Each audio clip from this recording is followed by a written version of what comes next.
This week we celebrated International Women's Day, and what better timing than to be asked to interview Phoebe Russel, one of the world's best and most amazing classical double bass players.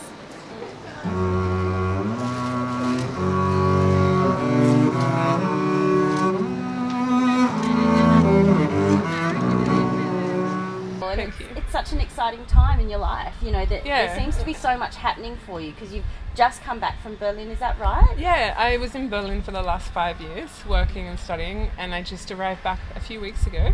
Yeah. And did an audition in Brisbane and won, so I guess I'm going to be staying in Australia. Great, and you're here in Melbourne for the next couple of weeks because you're playing with Zelman Symphony Orchestra? Yeah, I have 2 performances with them in the next 2 weeks. And you know, I was just talking to your director, and Zelman is such an historical orchestra. It seems to have so much history behind it. Yeah, Zelman is actually one of Melbourne's oldest symphony orchestras. It was founded before the Melbourne Symphony Orchestra as an orchestra for professionals and amateurs. And I started playing there when I was 14 or 15 years old. So it has a really warm place in my heart. Oh, I could see that. I could see that there was such a fantastic relationship going on, and they've obviously seen you grow into a woman and into a musician as well, and it must be so exciting for them to have you back.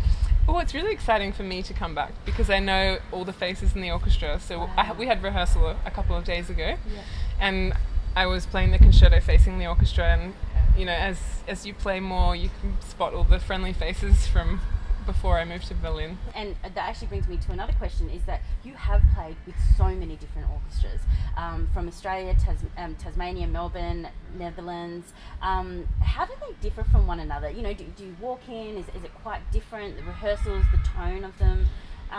Did you find much difference in them? Yeah, I did. I found a huge difference especially coming from Australia. Yeah. The orchestras here have a really special atmosphere, which I'm obviously biased, but I really love it. I love how everyone's really kind of open and easy to chat to, and everyone's really warm, and the way we play is really fun here. But going over there's a lot of tradition that we miss out on in Australia because it's such a new country. So I was really lucky to be able to experience that. You know, the hundreds of years. But going between countries in Europe, I mean, now more than ever, the orchestras are quite mixed, so there's people coming from everywhere in the world. And I'll go back to the social media just for a second, because classical music, and we've said it quite a few times, is so rich with history and with culture. Do you think with social media these days, is it opening it up to the younger audience? You know, do you think it's going to bring up that level of engagement and kind of expose, I guess, the younger generation to a genre that they probably don't know a huge amount about? Well, I'm actually quite a fan of social media. Yeah. I know that's a controversial thing to say, but I do think it's great in the way that everyone has access to so many different types of information, including classical music. But I do think that now more than ever, young people recognise classical music more than they may have before because of all the movies. It's such an impacting music. It's so striking, and Beethoven 5 and Space Odyssey. I mean, all of those. So people probably don't even, the younger generation probably don't even know that they are so exposed to it. Yeah, it's everywhere, and it's themed, and it's used for so much of our theming. That's so the good thing about social media is that maybe they'll put the sound. Young people can see a video of classical musicians and recognize it. And you can be exposed to so many different things through these platforms. And I'm a big fan too. In case you didn't realise, we're probably live on Facebook as we speak. So traditionally orchestras, there's not a lot of women in the double bass section. I mean, am I right in saying that?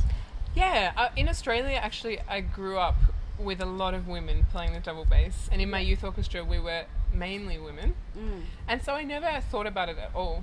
I just felt like it was normal because I had so many friends that were girls that played the double bass. But when I went to Germany, I noticed there really aren't many. In the university that I studied at recently, there's been a lot of really great women, but in the orchestra, in the bass sections, I found that I was almost always the only woman playing.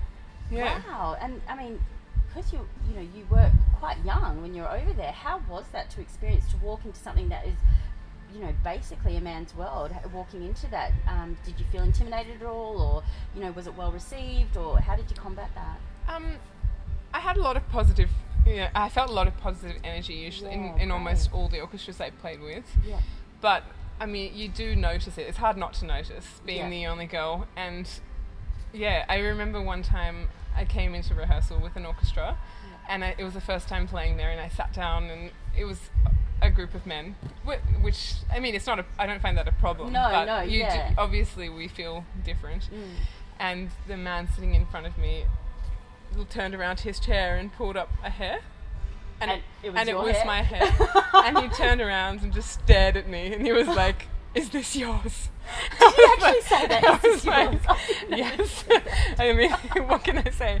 And then it was just white blonde hair. Yeah, exactly. He was like, "We could rehair our bows with it." Goodness. Luckily, there was a bit of it came off. There was a bit of comedy there to kind of lighten it a little bit. Yeah. But I guess he wasn't used to that. Yeah. So I did. Now, you're back in Melbourne, and you're playing with Zelman Symphony. How long are you playing for? What concerts can we see you at while you're here? So the first concert is actually this weekend already, on Sunday. Yep. It's an afternoon concert in St Andrew's Church in Brighton. Gorgeous. I haven't actually been there yet, but I've heard that it's wonderful. It's like a cathedral. Yeah, so I'm really excited about that. And then the following weekend we're playing at Xavier on Saturday night. Oh, gorgeous. Yeah. Oh, wow. Oh, beautiful. And then where are you off to then? What's next for you? Well, I'm playing in the opera, the principal for Sleeping Beauty at the moment in Melbourne, which is a lot of fun. They have like larger than life puppets that are acting out the opera, Respighi's Sleeping Beauty, and singers and ballet dancers, so that's keeping me occupied for the moment. Yeah. And then 2 days after the last concerto, I'll be moving up to Brisbane to start my new job. Wow, and who's that with? I just won section principal with the Queensland Symphony Orchestra. Oh my goodness. Yeah, so I have a 6-month trial period, and hopefully... And so you and your husband will be moving up there? Yeah. Oh goodness, are you ready for the heat? I've definitely missed the heat, so being in Berlin, especially the winters, they can be so grey and cold, so I've been dreaming of it, and I just hope... I think it will take a bit of adjusting. Yeah.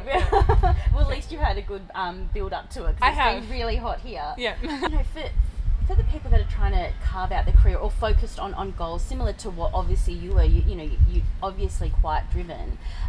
Was there any point where you had some negative talk or some self-doubt, or where things just weren't gelling at all? How did you get through those times? I think being a musician is a difficult path if you're not confident.